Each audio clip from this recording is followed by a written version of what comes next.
ہے اور سعودی عرب کفر کا ملک نہیں ہے، اہل ایمان کا قلعہ ہے، مومنوں کا ملک ہے۔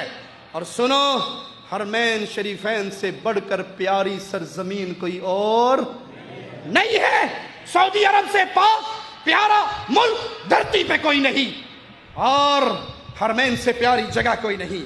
اللہ اس دیار توحید کی حفاظت فرمائے۔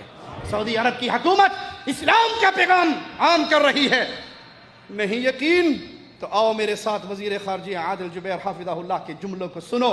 وہ UN میں تقریر کرتے ہوئے اقوام متحدہ کے سامنے ببانگ دوہل یہ شعر اللہ کا بولا کہ تم جو بھی قانون پاس کرو گے ہم تمہارے قانون کو کلام الہی پہ پرکھیں گے، اگر قرآن نے اس کو ریجیکٹ کر دیا تو ہم بھی اس کو ٹھوکر ماریں گے، اور صرف تمہاری وہ بات مانیں گے جس کی اجازت قرآن دے گا۔